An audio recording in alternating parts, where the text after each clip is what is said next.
that gets us to the next point, and that's back to Romans 12. If you want to keep going, Romans 12, where we read during our prayer time in the service. Because the next aspect of a personal Sabbath rest is it helps us offering ourselves in surrender to God. It helps us discipline ourselves in surrender. It helps us trusting the Lord completely. That's what He wants us to do. And it says in chapter 12, I beseech you, I beg you, Christians, present yourself to God. And that's what we do in solitude. We present ourselves to Him. We surrender to Him. Here's what one author said. We have reared a generation of strong-willed, belligerent, independent young men and women.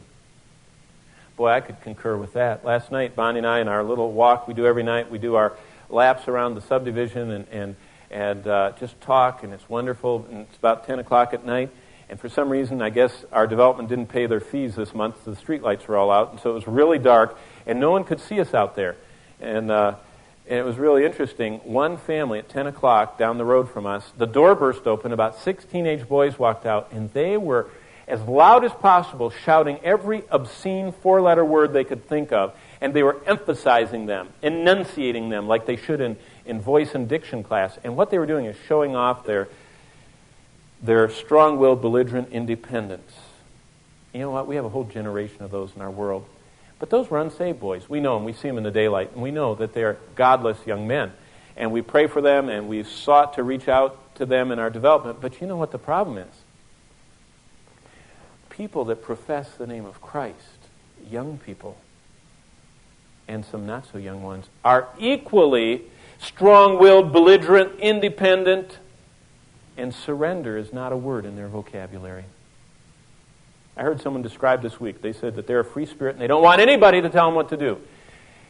That is a terrible description to have anybody have of you. We should be surrendered, because if surrender is not a word in your vocabulary, that's too bad, because that is the only key that unlocks the vault of God's best and deepest treasures. He will not be approached by those who are not surrendered. And if you are belligerent and strong-willed and self-willed and independent, you're going to miss the greatest treasures of God. And personal surrender comes as we offer ourselves in quietness before the Lord. And God patiently waits for us to yield, to quit fighting, to allow His plan to run its course, to turn to Him as our security and our significance.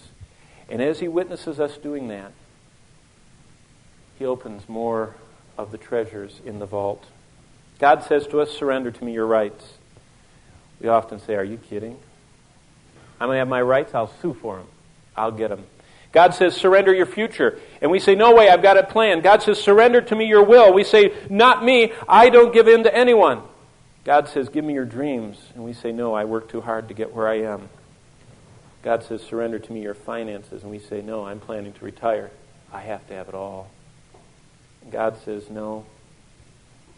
You know, I reread the wonderfully challenging book. The founder of Wheaton College, V. Raymond Edman, wrote a little book about his life called The Disciplines of Life.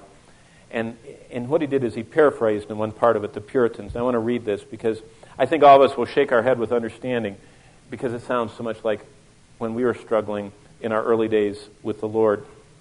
This is what he says. When thou wouldest guide me, I control myself. When thou wouldest be sovereign, I rule my life. When thou wouldest take care of me, I take care of myself. When I should depend on your providing, I supply myself. When I should submit to your providence, I follow my own will. When I should study, honor, and trust thee, I serve myself. And I am by nature an idolater, because instead of to thee looking, I look to myself. You know, Edmund caught it. God says, surrender. Surrender comes in solitude. Solitude comes when we make it a choice on a regular, systematic basis to stop everything. Can you imagine what your personal life and your family life and your marriage would be like if all of a sudden you had a space in your life, a real space? You know, last night after the wedding, they all said, hey, are you coming to the reception? I said, no, I'm not coming to the reception. Have a great time at the reception. It's Saturday night. I don't do those things on Saturday night. I don't party. I don't get my mind off and filled with stuff I'm going to have to pray and pray and pray to get out of there. It's a quieting down time. You know, everybody calls her out, "Oh, can your kids come over?" No. I say, no. No. Sunday is the most important day of the week in our family, and Saturday night is when you get ready for Sunday. And you cannot run to the hilt with your tires steaming and smoking and live that level and ever meet with God on His day.